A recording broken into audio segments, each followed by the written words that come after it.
One of the main leaders of the westernization movement in Russia is Peter the Great of the Romanov dynasty. He is going to cement Russia as a Western country, a European country, an empire, rather than as an Asian country, an empire. Remember that Russia was smack dab in the middle of Europe and Asia. They could have gone either way. They had influence from the Mongols, they had influence from the Vikings. Peter the Great is going to lean Russia more towards the West as he tries to modernize Russia to get them caught up to the rest of Europe.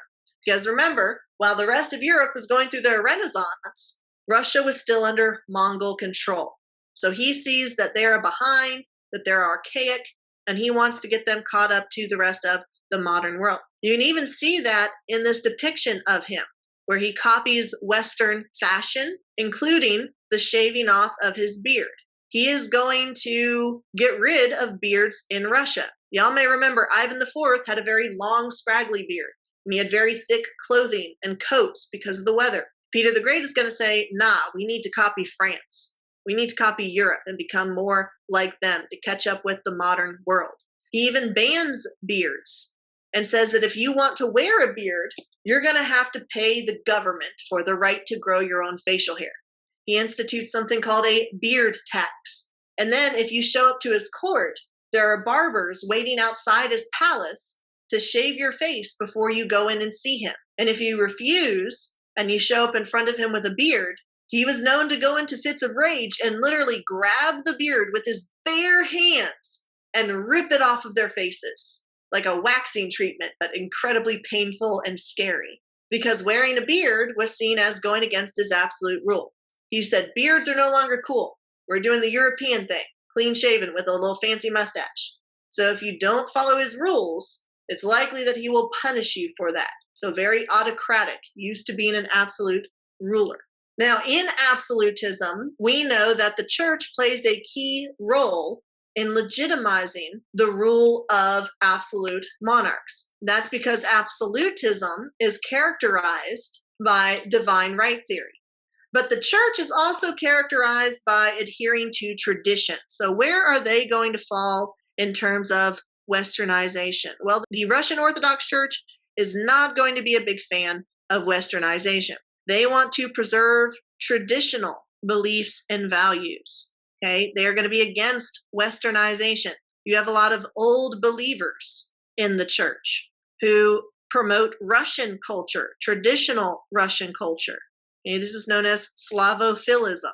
Slav referring to the Slavic peoples, including the Russians. Phil referring to love. So this is love of traditional Russian culture. They don't want to change. They want continuities.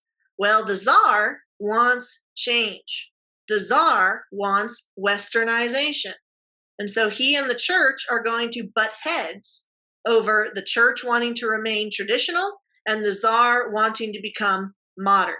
He's also going to want to rule absolutely. That's going to put him in conflict with the Boyars. Remember, the Boyars are the Russian nobles. They are concerned with getting and keeping power. Remember, there is a constant power struggle. This is a continuity. There's a constant power struggle between the nobles and absolute rulers, because the nobles want to increase their power and the absolute rulers want to increase their own power. So they're at odds with each other. So Peter the Great is going to be fighting the Boyars over westernization and power, and he's going to be fighting the church over westernization and power. So he's going to undermine both of those groups in order to modernize Russia. One of the ways that he does this with the church is that he gets rid of the position of the patriarch. Y'all may remember that the patriarch is the leader of the Orthodox Church. They don't have a pope. They have a patriarch who is picked by the emperor or the Tsar.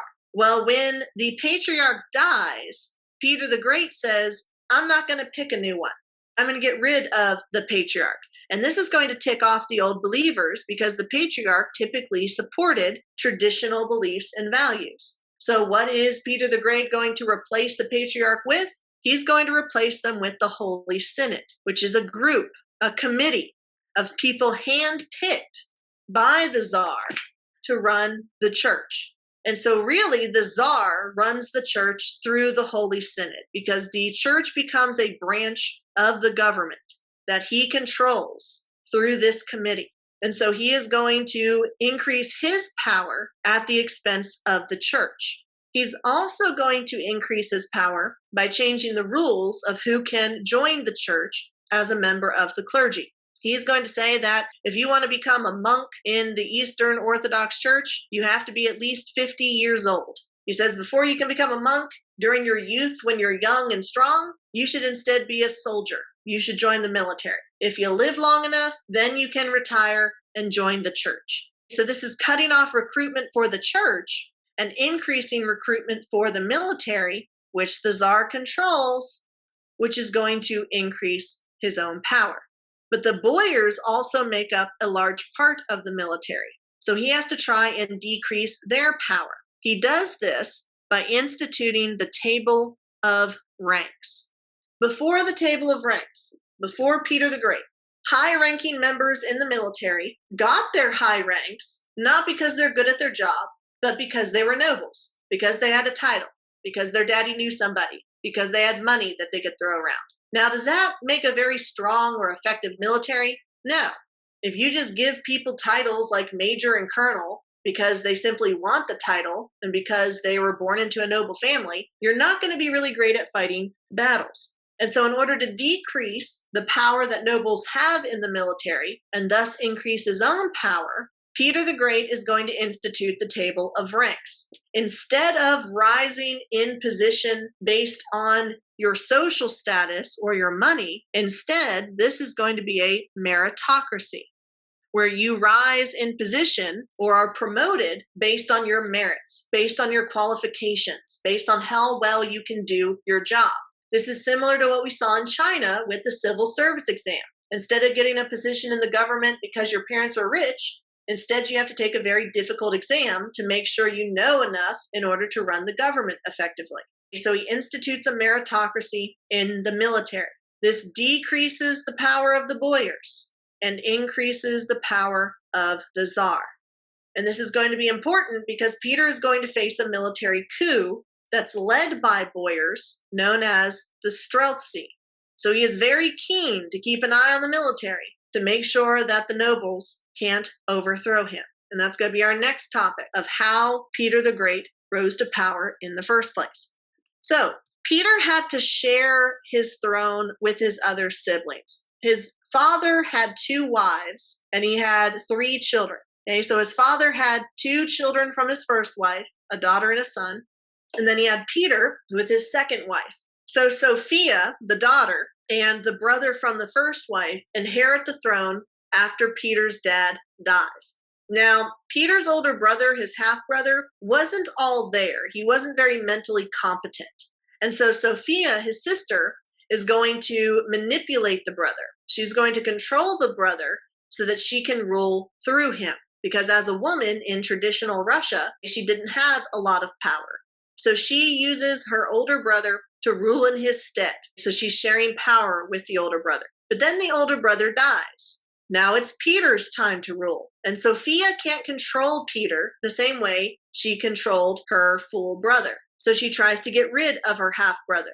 She gets nobles in the military, known as the Streltsy, to try to host a military coup to kill Peter the First. Now that coup is going to be unsuccessful. And so Peter is going to put his half-sister in a convent as punishment. He doesn't kill her, but he puts her in a very boring prison. A convent is where nuns live. So it's just going to be a bunch of praying and Bible study so that she can't be a threat to him anymore. Then he is going to execute the Streltsy. He's going to kill the nobles that were a part of this military coup to keep him from power. So trying to control the Boyars in order to increase his own power.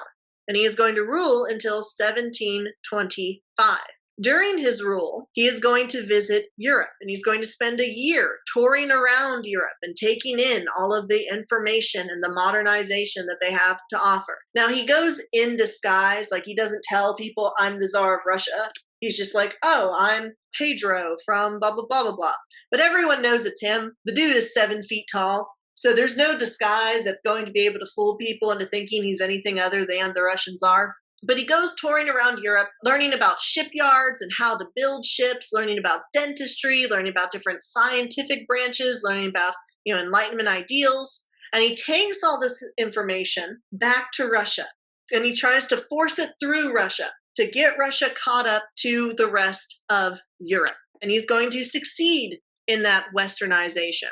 But first, he has to take care of the threat to his power. He's gotten his sister off the board by placing her in a convent. What is he going to do with the Streltsy? He is going to execute them publicly and brutally. Pikes on heads, beheadings, starvation. He's going to hang some of them up in metal cages in the wilderness to die in the elements, to die either of starvation, exhaustion, or hypothermia. And what's further, he's not going to take them down and bury them. He's going to leave them up in these cages all winter. And then when the spring comes and they thaw, the animals will eat them, and the bones and the meat and everything will rot out of the cages. The reason he does this is to send a message. This message is, if you try to overthrow me, you better succeed on the first try, or else this is going to be you. So this is a message to anybody who would try to overthrow him. Brutal force. Eliminate any and all of my enemies.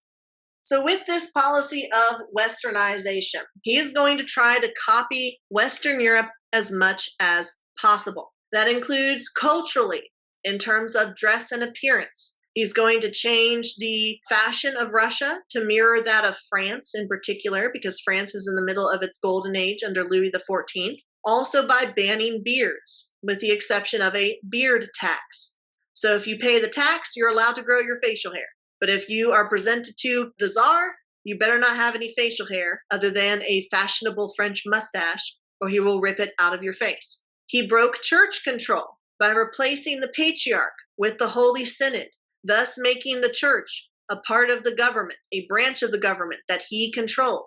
So he's increasing his absolute rule by controlling the church to back up the divine right theory. He's also going to break noble power by promoting education, establishing colleges so that nobles are not the only ones with access to education, by ending corruption in the military and instituting a meritocracy where you rise in status based on your qualifications and based on how well you do your job rather than based on how much money or status you have. He also increases the number of soldiers Russia has by putting an age requirement on joining the church. You have to be an old man to join the church, 50 or older. If you're younger than 50, then you should be a soldier fighting for Russia. And he's going to use this new military to conquer land in Europe, specifically from Sweden. When he conquers that land from Sweden, he's going to establish a new capital. He's going to move the capital of Russia from Moscow further west to St. Petersburg, which obviously he named after himself. This capital becomes his window to the west, increasing access to European modernization and ideas.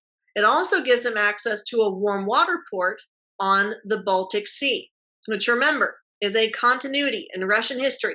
They always want a warm water port because land trade is out.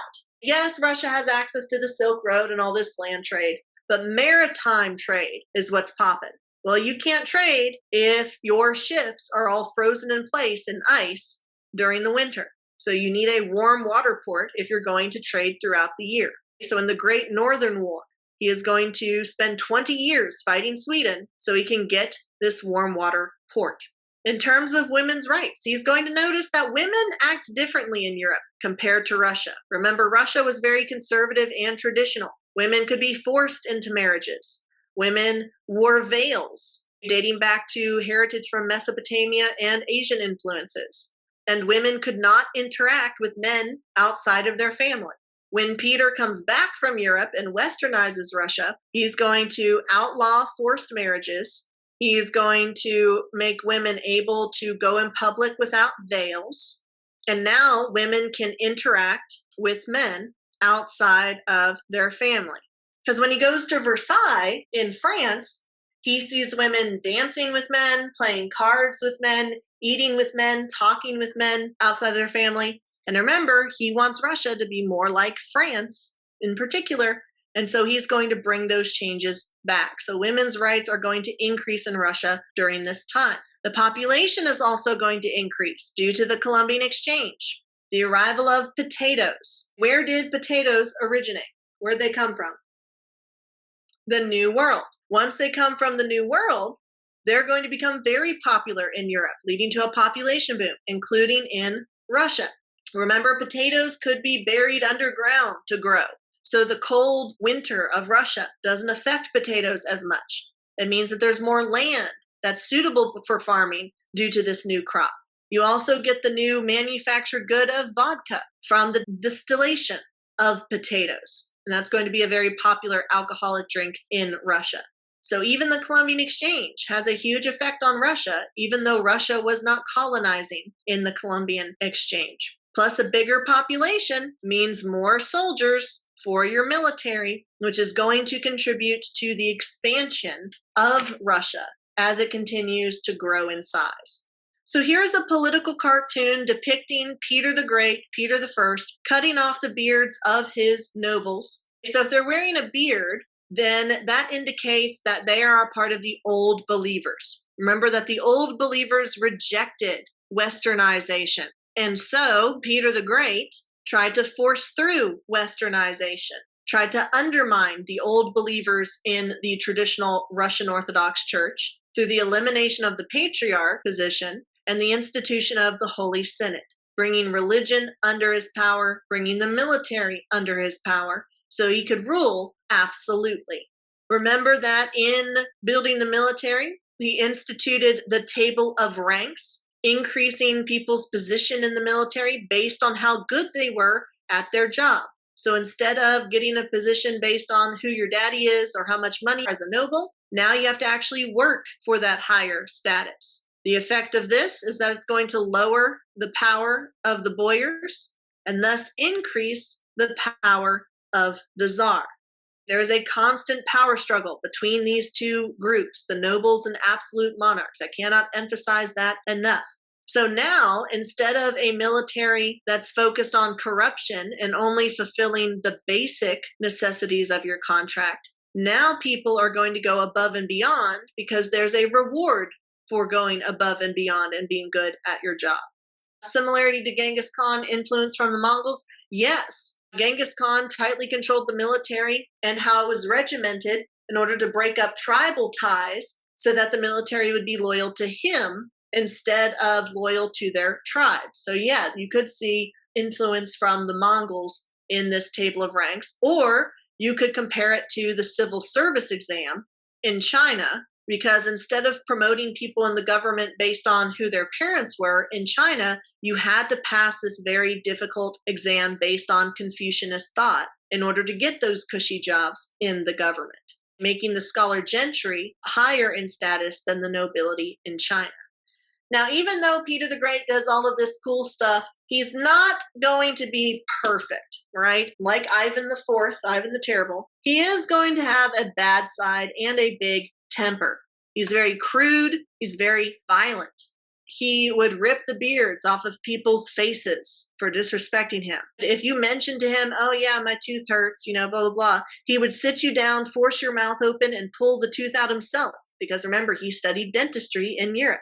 When he found out his wife was cheating on him, he killed her lover, put his head in a jar, pickled it, and put it on her nightstand table and forced her to look at it every night before she went to bed. So Peter the Great does not play. That included his own son. His son disobeyed his wishes by marrying a woman that Peter didn't want him to marry. And so his son, Alexis, and his best friends and wife flee to Germany. They flee the country because they know that he's ticked off. Well, his son is supposed to be the next Tsar. That is not a good look for the government if the guy who's going to one day control the country flees the country. And so Peter the Great writes to his son and he's like, Alexis, come home. I promise I won't kill you. So Alexis was like, okay, I'm going to take that at face value. And he takes his best friends. He leaves his wife behind. He and his best friends who helped him escape go back to Russia to talk to his dad. Well, as soon as they land in Russia, Alexis is arrested and Peter kills all of his friends. He's like, well, if you look at the letter, I promise not to kill you. Didn't say anything about your friends who helped you commit treason. So Alexis is not very popular in Russia because he kind of, dissed Russia by leaving it over some lady. And so there's a lot of public demand for his execution. Peter doesn't want to execute one of his sons, so he turns it over to the Holy Synod and says, hold a trial, and then whatever decision you have, I'll uphold. Well, the Holy Synod bows to public pressure and issues the guilty verdict with the punishment of execution. And so Peter the Great ends up accidentally killing his son through this execution for treason because he turned it over to the Holy Synod. He didn't stop the trial from taking place. Well, does this mean that the Romanov dynasty ends? No, because Peter has other sons. This was just his firstborn. It was his eldest son. Okay, so the Romanov dynasty continues. But even family members aren't safe from his wrath. Even though he's going to build up the military in Russia and make Russia bigger and make it modern, this isn't going to be awesome for everybody. Being a serf in Russia still sucks, especially since you're still doing forced labor. But now, in addition to agricultural forced labor, you're doing industrial forced labor, like the building of new shipyards for the new Russian Navy. So more work on the serfs. They're still forced to work. Also, the government needs more money to build these shipyards and Peter's new palace in St. Petersburg. And so they're going to increase taxes on the peasants and serfs, much like the French increased taxes on the Third Estate. Now remember, the peasants and serfs don't have a lot of money, but they're not a threat to the Tsar. Remember, his power struggles are with the Boyars and the church. Those are what threaten him. He doesn't care about making the serfs happy. And since the serfs benefit the Boyars, he's just going to leave them alone. He's going to continue serfdom in Russia. So some of those Enlightenment ideals, like life, liberty, and property, he doesn't bring back with him to Russia and institute, because that would undermine his absolute rule. So one of his biggest military campaigns is going to be fighting a Western European country. He's going to fight Sweden for 2 decades over a warm water port. Remember, I cannot emphasize the importance of a warm water port. He wants Russia to be more Western, so he takes some Western European land from Sweden. After 100,000 deaths and 20 years of fighting, Russia ends up winning in this great Northern War. So they get new territory in the Baltic Sea, they get a warm water port, and Peter decides that he wants a more Western capital. He moves the capital of Russia from Moscow, from the Kremlin, to the new capital, which he names after himself, St. Petersburg. And at St. Petersburg, he's going to build Peter Hulf, Peter's house, or the Winter Palace. And he's going to base it on the Palace of Versailles, because he had visited Versailles. He's also going to copy Louis XIV's policy of maintaining control over the nobles. Like Louis XIV, Peter I is going to have the Boyars live at his Winter Palace with him so he can keep an eye on them. He is copying France because France is the superpower in Europe at this time. So looking at how Russia expanded, here's Russia before the Great Northern War. Here's the territory that they gain after the Great Northern War, and that gives them direct access to the warm water Baltic Sea. So they become a major power in the Baltic. Then Peter moves the capital from Moscow, which, remember, the original capital had been in Kiev. Then it's moved to Moscow, which is considered the third Rome, because Rome fell in 476 and Constantinople fell in 1453. Now he's moving it as far west as it's ever been, to St. Petersburg, the window to the west, amplifying the European ties that Russia has, rather than emphasizing its ties to its Asian influences to the east. But they're not just going to expand west into Europe. He's also going to expand the Russian Empire east. More warm water ports over here. So Russia has become a very, very large land empire. It is a large land gunpowder empire. Okay, much like the Mughal dynasty in India, the Safavid in Iraq and Iran, and the Ottoman in the former Byzantine Empire are also gunpowder empires. It's just that the Mughal, Safavid, and Ottoman empires are Muslim. The Russian gunpowder empire is Christian. So looking at that winter palace, he's basically going to copy what he saw in Versailles. Very elaborate decor, sculptures, fountains, everything's covered in gold and marble, very manicured gardens for everybody to entertain themselves at this palace, paintings on the ceilings, expensive tiles, gold gilding everywhere. I guess if you have enough money, you just run out of things to buy, so you end up making fountain statues of a merman fighting an alligator. It's like, you do you, however you want to decorate your space. And so all of this is going to be copying what he sees in Europe. He wants to be an absolute ruler, like Louis XIV of France was an absolute ruler. And so he copies a lot of what he sees under the Bourbon dynasty.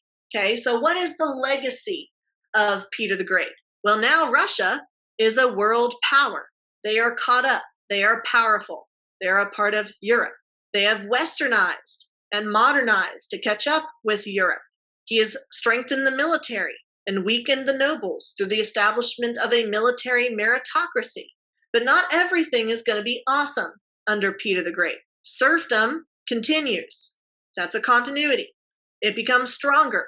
It becomes harder for the serfs. They're not only forced to work on farms, but they're also forced to work on shipyards, industrialization, for building up Russian maritime trade. They're still going to be taxed very heavily to fund this westernization. So serfdom is not going to end until we get to the modern period in 1861. So it's still very strong under the absolute rulers of the czars. Now, when Peter the Great dies, he leaves his throne to his second wife, Catherine the First. He does have children that it passes down to, but first he leaves it to his wife. Keep in mind, Peter the First was married to Catherine the First. This is different from what we're talking about tomorrow, where Peter the Third of Russia was married to Catherine the Second. Peter the First is Peter the Great. Catherine the Second is Catherine the Great. Different Peters, different Catherines. It's critically important that you know the difference with the Roman numerals.